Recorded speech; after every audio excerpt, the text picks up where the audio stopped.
नमस्कार साथियों, स्वागत है आप सबका बीटम पॉइंट पे। आज है 1 जून। मैं सत्यम त्रिपाठी आप सबके लिए लेकर आया हूँ करंट अफेयर का सेशन।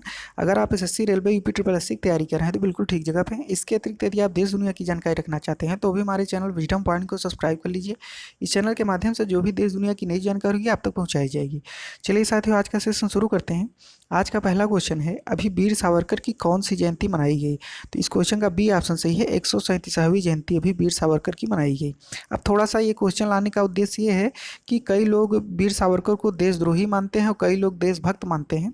तो इनके बारे में आप थोड़ा सा जान लीजिए और जानने के बाद आप खुद अनुमान लगाइए कि ये एक देशद्रोही थे या देशभक्त थे। अगर वीर सावरकर की बात करें तो इनका पूरा नाम विनायक दामोदर सावरकर है और इनका जन्म जो है वो 28 मई 1883 में महाराष्ट्र में एक ज़िला है जिसका नाम नासिक है, तो वहीं पे इनका जन्म हुआ था। उसके बाद इन्होंने क्या किया था, इन्होंने एक गुप्त सभा का भी गठन किया था जिसका नाम अभिनव भारत संघ था। तो इस संगठन के गठन करने का उद्देश्य ये था कि लोगों के बीच में क्रांतिकारी विचार को भरना, क्योंकि उस समय भारत जो है अंग्रेजों का गुलाम हुआ करता था। तो इसी के लिए इसी को देखते हुए इस संगठन का गठन किया गया था कि लोगों के बीच क्रांतिकारी विचार जब भरेंगे तो क्या होंगे कि लोग जब क्रांतिकारी हो जाएंगे तो क्या होगा कि वो स्वतंत्र हो सकते हैं। और इनके द्वारा दो प्रमुख किताबें तो कई सारी लिखी गई थी, लेकिन दो प्रमुख किताबों का नाम हम आपको बता रहे हैं। पहला है the Indian war of independence और दूसरा है हिंदुत्व। हिंदुत्व में ये कहा गया था कि हिंदू कौन है। ये दो किताबें लिखी गई थी। ये दो किताबें मार्केट में इतनी ज़्यादा सेल हो रही थी कि इन किताबों पे सरकार द्वारा बैन लगा दिया गया था उस समय। और उसके बाद इन्होंने 1933 में हिंदू महासभा का भी गठन किया था, जब उधर मुस्लिम लीग की बात चल रही थी। तो हिंदू महासभा का भी गठन इनके द्वारा किया गया था। और इनके साथ हिंदू महासभा के गठन में मदन मोहन मालवीय जी भी थे और इसके साथ साथ लाला लाजपत राय भी थे। और ये 1937 से 1943 के बीच में ये अध्यक्ष भी थे हिंदू महासभा के। अक्सर करके सावरकर को लेकर के हमेशा एक सवाल रहता है कि उन्होंने अंग्रेजों से माफ़ी मांगी थी। तो आपको बता दें कि एक लेखक हैं जिनका नाम विक्रम संपत है, तो उनके द्वारा बताया गया है कि सावरकर को लेकर ये बहुत बड़ा भ्रम फैलाया जाता है कि उन्होंने मर्सी पिटीशन फाइल कर माफ़ी मांगी थी। अब आपको जानकारी के लिए बता दें कि ये कोई मर्सी पिटीशन नहीं थी, ये सिर्फ एक पिटीशन थी। जिस तरह हर एक राजबंदी को एक वकील करके अपना केस फाइल करने की छूट होती है, उसी तरह सारे राजबंदियों को पिटीशन देने की भी छूट दी गई थी उस समय। और आपको बता दें कि जो वीर सावरकर थे वो खुद एक वकील थे, तो उन्हें अच्छी तरीके से पता था कि वे जेल से छूटने के लिए किस कानून का उपयोग करेंगे कि वो आसानी के साथ जेल से छूट सकते हैं। आपको बता दें कि उनको जो है वो 50 साल के लिए आजीवन कारावास सुना दिया गया था। तो जब उनको आजीवन कारावास सुनाया गया था तो वो 28 साल के थे। और अगर 50 साल इसमें जोड़ते तो वो जब जेल से छूट के आते जीवित तो वो 78 साल के हो जाते। तो इसके बाद क्या होता उनका, आप लोग सोचिए। इसके बाद वो ना तो अपने परिवार के को आगे बढ़ा सकते थे, ना तो परिवार के लिए कुछ कर सकते थे और ना ही देश की आज़ादी में कुछ अपना योगदान दे पाते थे। तो उनकी स्वयं की ये मंशा थी कि किसी तरह से जेल से छूट करके देश के लिए कुछ किया जाए। और आपको बता दें कि 1920 में उनके छोटे भाई जो हैं उनका नाम है नारायण ने क्या किया था, महात्मा गांधी से भी बात की थी। किस लिए? उनको छुड़वाने के लिए कहा था कि आप, महात्मा गांधी से उनके भाई ने कहा था कि आप पैरवी कीजिए और किसी तरह से उनको छुड़वाइए। तो गांधी ने खुद भी कहा था उस समय कि आप बोलो सावरकर को कि वो एक पिटीशन भेजे अंग्रेज सरकार को और मैं उनकी सिफारिश जरूर करूँगा। और गांधी ने भी लिखा था कि सावरकर मेरे साथ शांति के रास्ते पर चल करके वो काम करेंगे और इनको आप रिहा कर दीजिए। अंग्रेजों से गांधी जी ने खुद लिख करके ये कहा था। ऐसे में एक पिटीशन जो है, मतलब जो पिटीशन दायर किया गया था उसमें एक लाइन को लेकर के उसे बहुत तोड़ मरोड़ करके लोगों के सामने पेश किया जाता है कि ये देशद्रोही थे, ऐसा थे वैसा थे। लेकिन आपको बता दें कि लोग क्या करते हैं कि दूसरों के मामले में तत्काल वकील बन जाते हैं, मतलब दूसरों के मामले में तो जज बन जाते हैं, तुरंत जजमेंट देते हैं। और जब खुद का मामला आता है तो एक अच्छा वकील बनने लगते हैं, मतलब बहस करने लगते हैं। दूसरों के मामले में जजमेंट देना 1 सेकंड की बात है, तुरंत जजमेंट दे देते हैं। लेकिन अगर खुद की बात आती है तो लगते हैं वकील बनने। आपको बता दें कि जो काला पानी का सजा दिया गया था, जो कि अंडमान निकोबार का एक जेल है, वहीं पे काला पानी की सज़ा दिया जाता था उसी जेल में। काला पानी की सज़ा आप लोग जाएंगे देखने के लिए तो आपको बता दें कि जितना शरीर होता था, एक खड़े होने के लिए सिर्फ उनको जगह दी जाती थी। मतलब कि अगर ये मान के चलिए कि इतना उनका शरीर है, तो सिर्फ यहाँ पे खड़े होने के लिए ही जगह उसमें थी, न तो बैठने की जगह थी, न तो लेटने की जगह थी, सिर्फ खड़े होने की जगह थी। और उसके साथ साथ अगर आप जैसे कि खड़े खड़े अगर थक गए हैं तो क्या किया जाता, देल जो वहाँ पे जेल की दीवार थी उस पर क्या किया जाता था, पीछे सुई की तरह मतलब कील जो है वो मतलब लगाया गया था कि जिससे कि दाएं बाएं थोड़ा सा भी हो तो कील चुभने लगे। तो ये सब सज़ा उनको दी गई थी और ये सब सज़ा वो भोग करके आए थे वापस। लेकिन क्या है कि लोग जो है वो अपने मन में ये बैठा के रखे हैं कि ये एक देशद्रोही थे, जबकि हमारे हिसाब से तो ऐसा कुछ नहीं है। बाकी आप लोग खुद समझदार हैं। उम्मीद है ये क्वेश्चन आपको भी थोड़ा सा समझ में आया होगा इनके बारे में। अब अगले क्वेश्चन पे चलते हैं। क्वेश्चन नंबर 2 है, अभी किस राज्य द्वारा रोजगार सेतु योजना की शुरुआत की गई? तो इस क्वेश्चन का बी ऑप्शन सही है, मध्य प्रदेश द्वारा अभी रोजगार सेतु योजना की शुरुआत की गई है। अब अगर रोजगार सेतु योजना की बात करें तो मध्य प्रदेश की सरकार ने क्या किया है कि कुशल श्रमिकों के लिए उनके कौशल से संबंधित रोजगार देने के लिए ये मध्य प्रदेश रोजगार सेतु पोर्टल की शुरुआत भी की है मध्य प्रदेश की सरकार ने। और बात मध्य प्रदेश की करें अगर, तो मध्य प्रदेश की राजधानी भोपाल में है, मुख्यमंत्री वहाँ के शिवराज सिंह चौहान है और गवर्नर वहाँ के लालजी टंडन है। अगले क्वेश्चन पे चलते हैं। क्वेश्चन नंबर 3 है, अभी बांग्लादेश को किसके द्वारा 732 मिलियन डॉलर की आपातकालीन ऋण देने की मंजूरी दी गई? तो इस क्वेश्चन का डी ऑप्शन सही है, आईएमएफ द्वारा अभी बांग्लादेश को 732 मिलियन डॉलर का आपातकालीन ऋण देने की मंजूरी मिली है। आपको बता दें कि आईएमएफ के बारे में थोड़ा सा जान लीजिए आप लोग। आईएमएफ का पूरा नाम है इंटरनेशनल मॉनेटरी फंड, इसका पूरा नाम है, जिसको हिंदी में अंतर्राष्ट्रीय मुद्रा कोष कहते हैं। और ये क्या करता है कि यही अभी 732 मिलियन डॉलर का आपातकालीन ऋण जो है वो बांग्लादेश को दिया है। किस लिए दिया है? कोविड-19 से निपटने के लिए। इस समय कोविड-19 से कई सारे देश जूझ रहे हैं, तो उसी से निपटने के लिए बांग्लादेश को आपातकालीन ऋण की मंजूरी दी गई है आईएमएफ के द्वारा। अब थोड़ा सा आईएमएफ के बारे में बात करें हम, तो इसका पूरा नाम तो मैंने आपको बता ही दिया। और ये लोन किस लिए देता है, किस देश को देता है, तो आपको पिछले वीडियो में मैंने बताया था कि जैसे कि आईएमएफ जो होता है, अब वो ऐसे देश को लोन देता है कि जो कि एकदम से भुखमरी की कगार पे हैं, या वहाँ आपातकालीन कोई व्यवस्था आ गई है। जैसे कि पाकिस्तान अक्सर करके आप लोग देखते होंगे कि आईएमएफ से ही लोन लेता है। तो आईएमएफ से लोन वैसे अगर देखा जाए तो भारत वगैरह जैसे कि भारत है वो हमेशा नहीं लेना चाहता, क्योंकि आईएमएफ का जो लोन होता है वो ज़्यादा ब्याज दर पे दिया जाता है और उसके साथ साथ हमारे हर गतिविधियों पर वो इंटरफेयर करता है आईएमएफ। क्योंकि जिसको लोन देता है, जैसे कि वो अक्सर करके दिवालिया होने की कगार पे रहता है, वही इनसे लोन लेता है। तो ये लोग क्या करते हैं कि जैसे कि कहते हैं कि ये काम करिए, ऐसा करिए, इनके हिसाब से अपने हिसाब से काम करवाते हैं और ज़्यादा ब्याज पर ये लोन देते हैं। तो इसीलिए भारत जो है आप लोग देखते होंगे कि वर्ल्ड बैंक से लोन लेता है, आईएमएफ से बहुत ही रेयर केस में न के बराबर ही लोन लेता है। लेकिन पाकिस्तान की बात करें तो पाकिस्तान हमेशा आईएमएफ से ही लोन लेता है।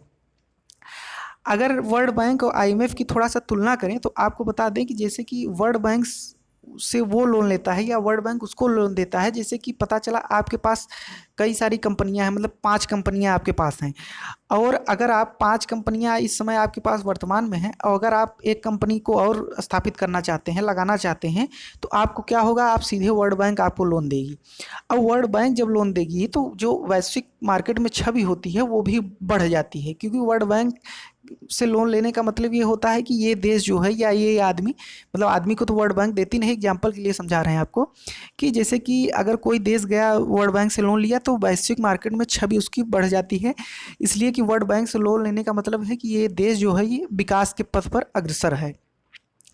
और अगर आईएमएफ की बात करें तो आईएमएफ से लोन लेने पे क्या होता है, वैश्विक स्तर में छवि जो है वो गिर जाती है। अगर कोई देश आईएमएफ से लोन लेता है तो वैश्विक इस स्तर पर उसकी छवि गिरी इसलिए जाती है क्योंकि सबको पता चल जाता है कि ये इस समय दिवालिया होने के कगार पे है, बहुत स्थिति इनकी सही नहीं है, इसलिए बहुत सारे इन्वेस्टर्स वहाँ उस देश में इन्वेस्ट भी नहीं करना चाहते।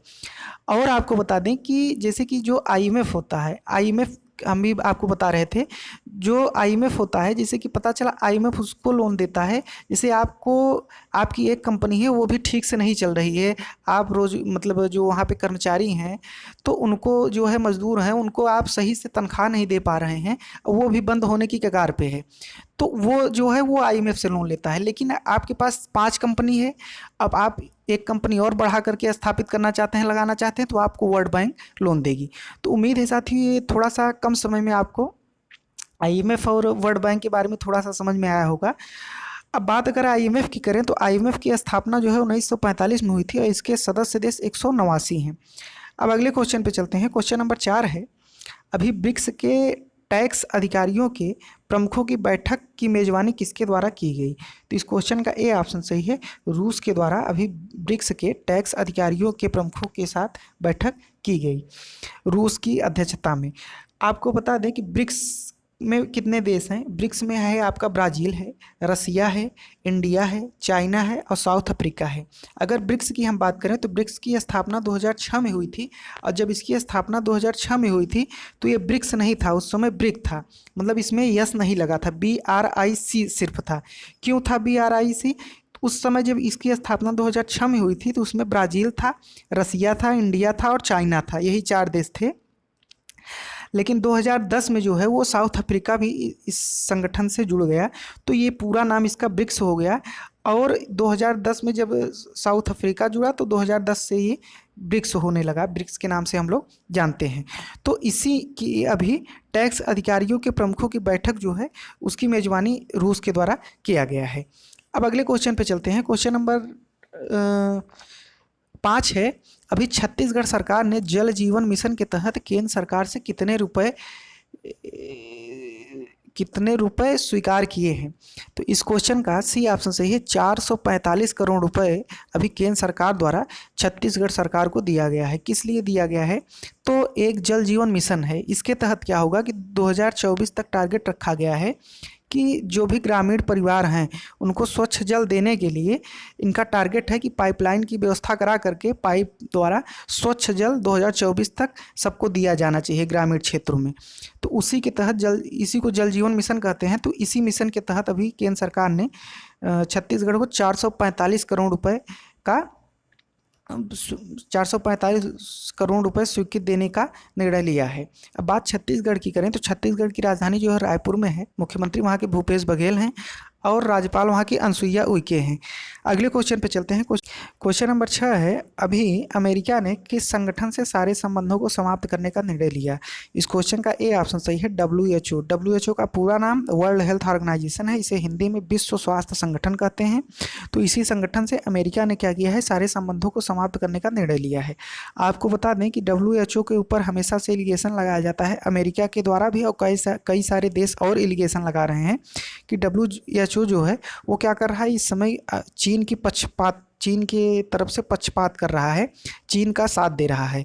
क्यों? क्योंकि जब ये कोरोना वायरस की उत्पत्ति हुई थी तो इस समय कई सारे देश इसके पास गए और ये बोले कि अगर चीन में इस समय महामारी कोरोना की फैल चुकी हो तो हम लोग क्या करें कि जो वहाँ से एयरक्राफ्ट वगैरह आते हैं, हवाई जहाज़ वगैरह जिससे कि यात्री आते हैं, तो उसको क्या करें, पूरी तरह से बैन कर दें। लेकिन इन्होंने कहा कि नहीं, ऐसा कुछ नहीं है, चीन के खिलाफ आप लोग गलत हवा मत उड़ाइए, ऐसा कुछ नहीं है। उसी समय अगर ये बंद करा दिया होता तो इस समय जो सारे देश परेशान हैं कोरोना वायरस से, वो इतने परेशान न होते। तो और उसके साथ साथ बता दें आपको, अमेरिका ने क्या किया कि WHO को जो फंड देता था वो भी बंद कर दिया, फंड अब नहीं दे रहा था बीच में। तो जैसे ही अमेरिका ने फंड देना बंद किया, वैसे ने चीन ने क्या किया कि जो फंड अपना देता था वो तो दे ही रहा है, उसके अतिरिक्त भी फंड देना शुरू कर दिया चीन ने WHO को। और बात अगर WHO की करें तो WHO 3 पार्ट से मिलकर के बनता है, मैंने पिछले वीडियो में भी बताया था। 3 पार्ट कौन कौन से हैं? पहला पार्ट है विश्व स्वास्थ्य सभा, दूसरा पार्ट है एग्जीक्यूटिव बोर्ड, तीसरा पार्ट है सचिवालय। तो जो विश्व स्वास्थ्य सभा है उसमें क्या है, जैसे इसके 194 देश सदस्य हैं, तो हर देश वाले अपने प्रतिनिधि मंडल विश्व स्वास्थ्य सभा में भेजते हैं। अब विश्व स्वास्थ्य सभा के जो प्रतिनिधि मंडल जो होते हैं वो क्या करते हैं, 34 लोगों को एग्जीक्यूटिव बोर्ड में चुन करके भेजते हैं। तो जो एग्जीक्यूटिव बोर्ड होता है उसके अध्यक्ष जो है अभी हमारे डॉक्टर हर्षवर्धन जी बने हैं, जो कि केंद्रीय मंत्री भी हैं, और उसके साथ साथ चांदनी चौक से सांसद भी हैं, तो वही अभी उसके एग्जीक्यूटिव बोर्ड के अध्यक्ष बने हैं। और तीसरा जो होता है वो वो सचिवालय होता है, तो सचिवालय के अध्यक्ष जो है टेड्रोस अधानोम जी हैं। टेड्रोस अधानोम जो है वो इथोपिया देश के हैं, जो कि इथोपिया एक बहुत ही गरीब देश है, तो वही वहीं के टेड्रोस अधानोम जी हैं। और तो ये 3 पार्ट से मिलकर के WHO बनता है। तो अभी अमेरिका ने इस संगठन से सारे संबंधों को समाप्त करने का निर्णय ले लिया है। अब अगले क्वेश्चन पे चलते हैं।